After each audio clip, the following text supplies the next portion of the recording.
It's Richard Bowser here from Property Investor News at London Olympia, at the Dubai Property Show.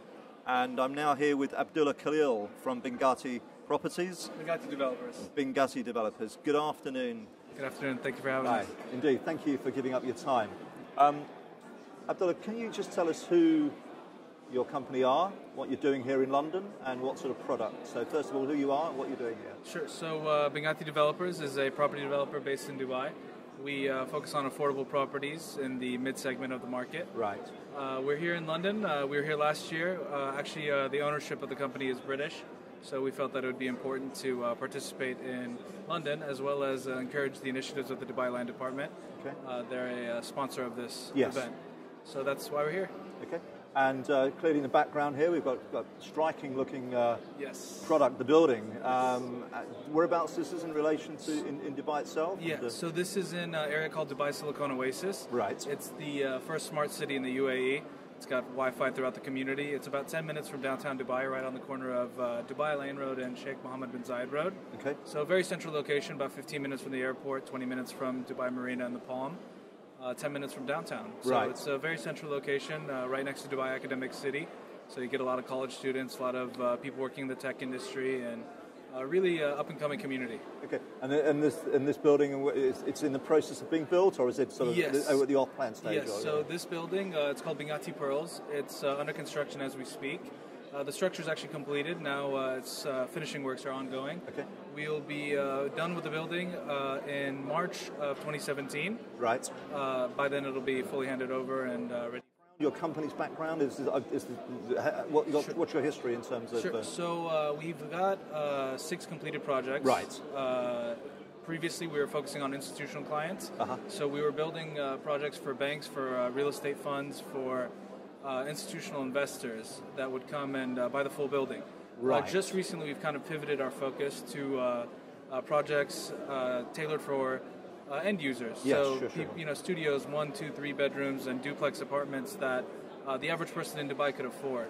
Okay. And that happens through financing as well. Right. So Dubai has regulations from the central bank in the UAE actually, which is 50% of the project essentially has to be paid before the handover, and then the second 50% can be financed from. Okay, so it's approximately 50-50. Yes. And you mentioned that this is affordable. I mean, what are we talking about in pounds terms? So in pounds, the prices start from about £70,000. Right. All the way up to a 3-bedroom duplex, probably around 160, 170,000 pounds. Okay, so that's in terms of comparisons to London's Knightsbridge, that's pretty affordable. Yeah, definitely. In Dubai terms, I mean, how you mentioned local residents, and I think did you mention academic students? Yes. So the area is actually university? very diverse because it's called Silicon Oasis, based on Silicon Valley in the U.S.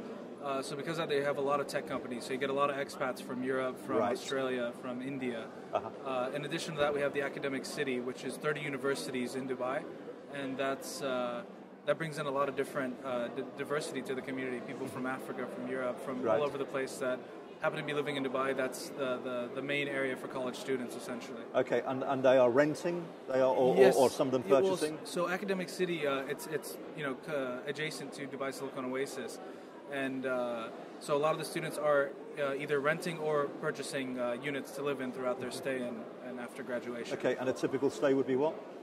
Typically 4 years for Okay.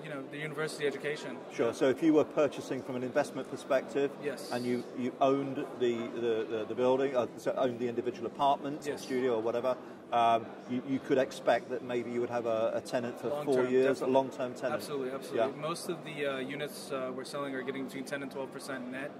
Net? Net rental yields. It's a really strong area. Yeah, I was going to say that's pretty good. Yeah, in the last year, actually, only this area and a neighboring area called International City have gone up in rents, whereas the rest of Dubai has been stable. Is that because it's affordable for Yes. what, to use the phrase, more normal purchases as opposed to more higher end? Yeah, Dubai's been saturated with the luxury properties for a while now. Has it? And now more and more people are focusing on affordable. More developers are also starting up projects that are catering to the affordable niche. Sure. And it's good because it's maturing. The market's maturing. It's not just buy one really nice expensive property and hope that there's less speculation now that the market's right. there and Yes. it's more mature and people Sure. are willing to wait longer periods of time to see their investments, grow. Okay, great. And from the point of view of a UK investor, what are you typically seeing? Are people just buying a one-off, or are they looking to flip the contract, or are they in it for the longer term? Well, definitely UK investors are more long-term. Right. They're less speculative. A lot of the regional investors are more speculative. Yes. They want to buy something and sell Sure. it within the next 6 months for Yes. whatever they can make. Yeah.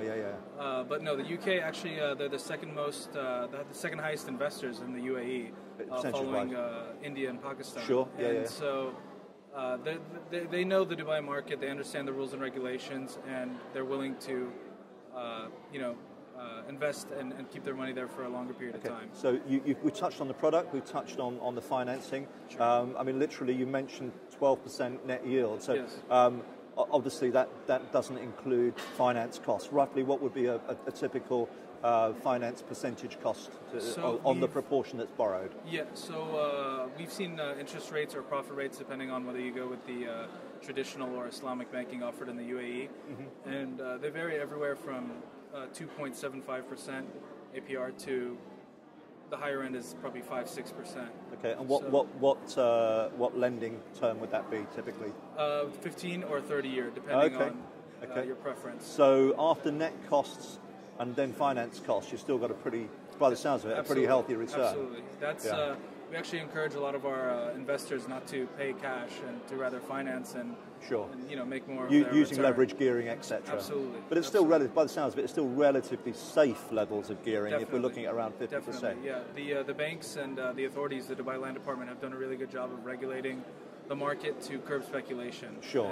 And they've done a really good job of putting safeguards in place for the banks and for the investors to prevent any kind of bubble or recession type incident from occurring again. Well, we can never predict the future, but clearly if the authorities, just as they are here in the UK, are very much in risk-averse mode, Absolutely. given what happened globally 7 or 8 years ago, in terms of protecting long-term investments, then that's no bad thing. Yeah, they definitely learned from the mistakes of the past. Indeed. Well, sometimes the history has a habit of repeating itself, but by the sounds of it, lessons have been learned and are being applied. Absolutely. And clearly, for the long-term sustainability of the market, that can only be a good thing. Absolutely. Abdullah, listen, thank you very much for your time. It's Richard Bowser from Property Investor News magazine here at the Dubai Property Show at London's Olympia. Thank you. Thank you.